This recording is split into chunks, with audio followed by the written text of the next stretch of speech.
Hey everyone, ready to see what separates those sales superstars from everyone else? Yeah, always up for that. Well, I was reading this article by the sales experts, Oh, yeah, I saw that one. and it claims something like 80% of salespeople think they're at the top of their game. Yeah, But then you look at the sales numbers and there's a different story there. totally. It just shows you how important it is to have some kind of objective way to measure how good your salespeople really are. Right. So today we're doing a deep dive into the sales experts' 8 key tests Love it. to really figure out how to spot those top performers. It's super relevant, too, for all our listeners out there, especially the sales leaders and hiring managers and executives. Exactly. We're going to unpack each of those tests and pull out all the good stuff, the insights you can actually use, That's the goal. so that by the end you'll have a solid plan for building a top-notch sales team. Or even just improving your own skills. That's good. All right? So test number 1. It all comes down to listening skills. Oh, okay. Oh. I know. It sounds basic, right? But the sales experts are really hammering home this idea that the best salespeople don't just hear what their prospects are saying. Right. They're really listening to understand what's not being said, those challenges and needs that are kind of hidden under the surface. It makes sense. It's that active listening thing. Exactly. It's not just about, sitting there quietly while the other person's talking. Right. It's about asking the right questions, the insightful ones, Uh-huh. reading those nonverbal cues, body language and all that, and really digging deep to figure out what's motivating them, what their pain points really are. So it's less about you coming in with your perfectly rehearsed sales pitch. Yeah. And more about having an actual conversation. Exactly. It's all about building rapport and trust. Oh. You're showing them that you get them, that you understand their needs, Right. not just trying to shove your product down their throat. Now, the sales experts suggest something pretty interesting here. So, yeah. They say you should aim to speak for less than 30% of the time on a sales call. That's a good one. Really let the prospect drive the conversation Yeah. while you're focused on taking in information, asking those targeted questions. I've tried that. Yeah. And it's incredible what you can learn when you really focus on listening instead of talking. Yeah. You pick up these little golden nuggets of information that help you connect with the prospect on a deeper level. Tailor your approach. It's like you're turning the whole sales process into this collaborative problem-solving session. You got it. It's not just about selling. It's about helping. All right? On to test number 2, handling rejection. Oh, yeah. The big one. The elephant in the room, for sure. No one likes hearing no. Nope. But in sales, it's just part of the game. Absolutely. But it's not about avoiding rejection altogether. Okay. It's about how you deal with it. Yeah. The sales experts suggest keeping what they call a no journal. A journal full of rejection. Yeah. When I first heard that, I thought it sounded a bit, depressing. Yeah, I get that. But the idea is to flip the script, Okay. to see rejection as a chance to learn something. Okay. Every time you lose a deal, you write down what happened. What objections did you face? What could you have done differently? So you're taking all those no's Yeah. and turning them into valuable data. Exactly. You're analyzing those rejections, seeing if there are any patterns, Mhm. and then using that information to refine your approach. It's like a feedback loop for getting better at sales. Love that. Turning rejection into a stepping stone instead of a roadblock. Totally. All right. Let's move on to test 3. This one dives into something we can all agree is super important. Let's hear it. Product knowledge. Yeah. You can't sell something effectively if you don't understand it inside and out. The sales experts highlight a really interesting point here. Okay. The best salespeople don't just list off features and benefits.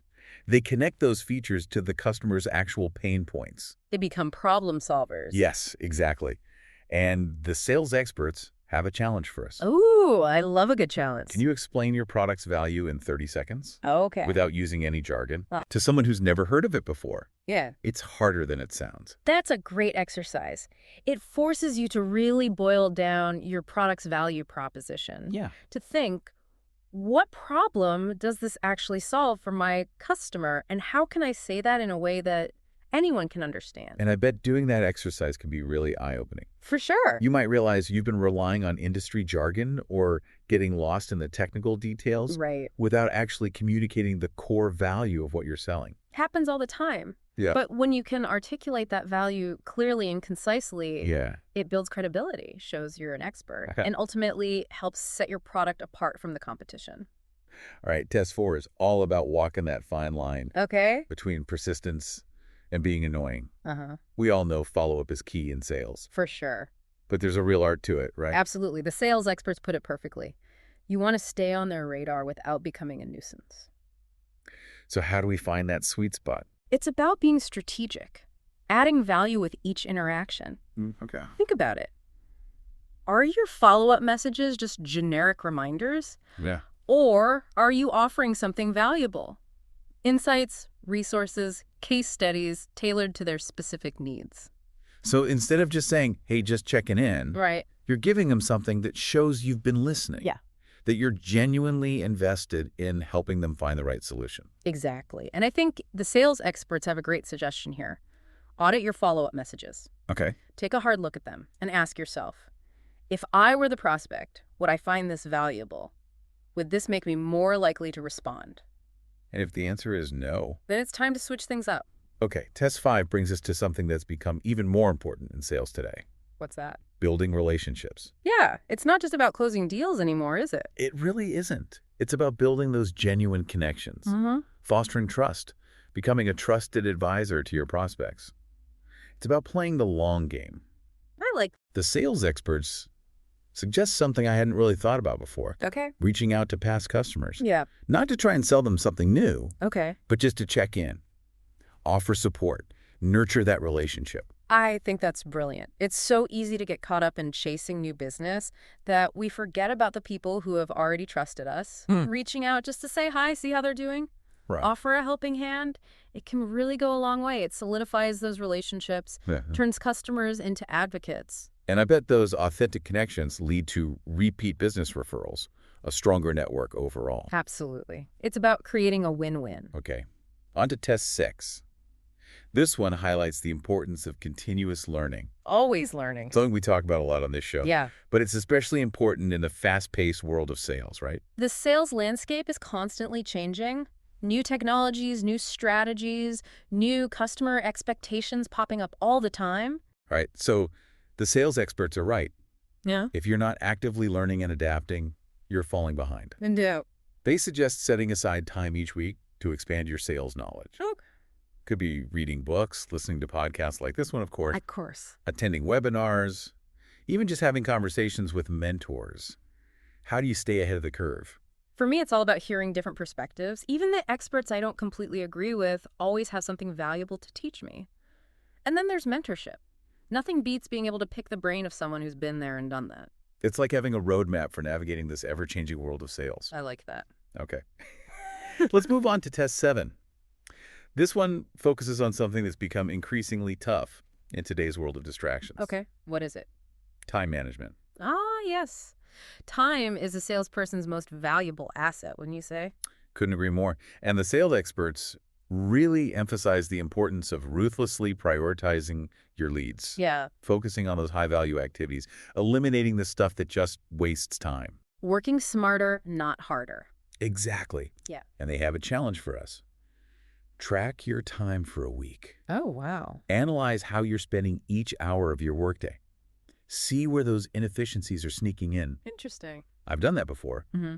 It's amazing what you discover. Like what? You start to see how much time you're wasting on things that don't actually move the needle. I can see that. Maybe you're bogged down in admin tasks, unproductive meetings, getting sucked into social media. Yeah. Identifying those time sinks is the first step to reclaiming your time Okay. and focusing on the activities that actually contribute to your sales goals. Makes sense. We've arrived at test 8. This one zeroes in on a quality that's absolutely essential in today's unpredictable business world. Okay. I'm intrigued. Adaptability. Ah, yes. Because in sales, no two prospects are the same. Nope. No two sales cycles are identical. True. So being able to adapt your approach on the fly is crucial. For sure. The sales experts suggest something interesting here. Let's hear it. Think back to your last deal. Did you rigidly follow a script, Uh-huh. or did you adjust your approach based on how the prospect was responding and what their needs were? That's a great question. It makes you think about how well you're reading the room. Yeah. Are you picking up on those subtle cues, Yeah, the things they're saying and not saying, that tell you whether your message is hitting the mark? Okay. Or are you just going through the motions? And I think the sales experts nailed it here.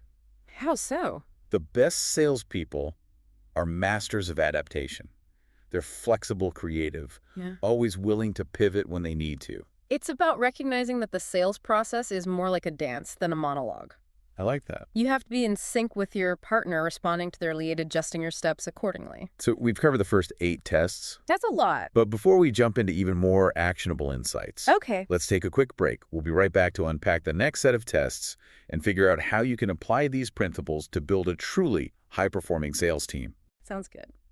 All right, so let's shift gears a bit here Okay. and talk about how all these individual qualities we've been discussing Uh-huh. can actually be used to build a really solid sales team. Yeah, makes sense. Because at the end of the day, sales success is often a team effort, isn't it? It really is. And the sales experts spend a good chunk of their article talking about this, which is perfect for all those listeners out there who are leading teams, making hiring decisions, Yeah. shaping the whole sales culture within their organizations. Okay, so let's take listening skills as an example. Yeah, We've talked about how important active listening is for individual salespeople. right.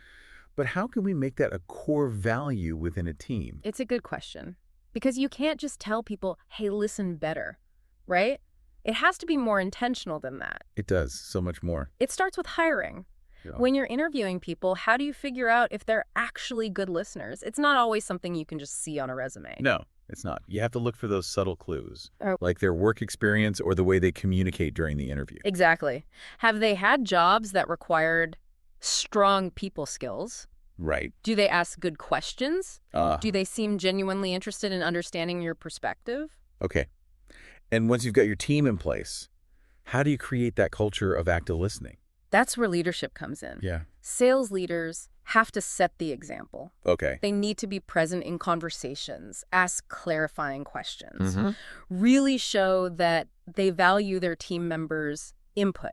It creates a ripple effect, right? Exactly. When team members see their leaders prioritizing active listening, Right. they're more likely to do it themselves. Okay. And it goes beyond just listening to customers. Right. It's about having open communication within the team itself, Huh. making sure everyone feels comfortable sharing their challenges, their successes, their ideas without being judged. Creating that safe space. Exactly, where everyone feels heard and valued. Yeah. Okay. Let's shift gears and talk about handling rejection.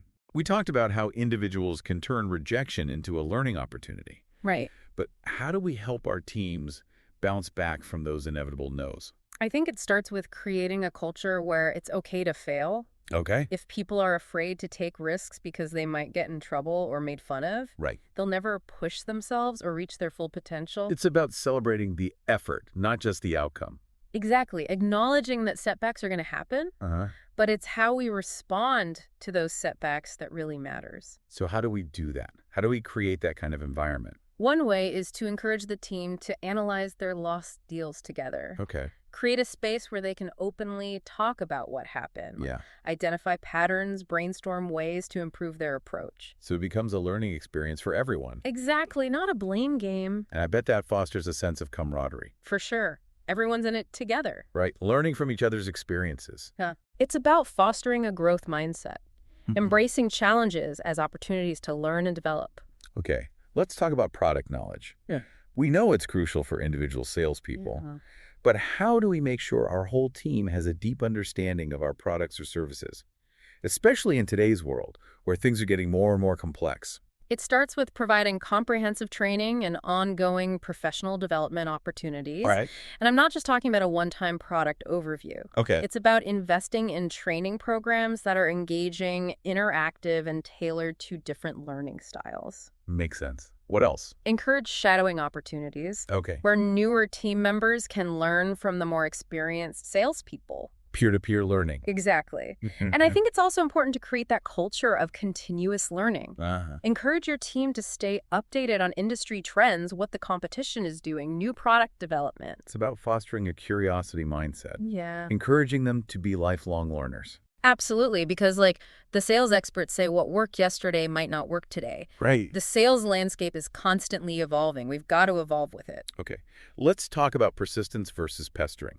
Okay. That fine line. We talked about that balance. Yeah. But how do we guide our teams to find that sweet spot? Well, I think it starts with setting clear expectations Okay. and providing guidance on effective follow-up strategies. Okay, so what does a good follow-up look like? Right. What are the different touch points we can use? Mm-hmm. How can we make sure our follow-up messages are adding value and not just adding to the noise. So encourage your team to think about each interaction from the prospect's perspective. Exactly. Would they find this email helpful? Right. Would they appreciate this phone call? Or would it just be annoying? And tracking and measuring those follow-up activities is crucial, right? Absolutely. Are those efforts actually leading to meaningful conversations, moving deals forward, or are they just wasting everyone's time? Data can be really helpful in refining those follow-up strategies. For sure. Making sure they're aligned with your overall sales goals. Okay. Let's shift our focus to building relationships.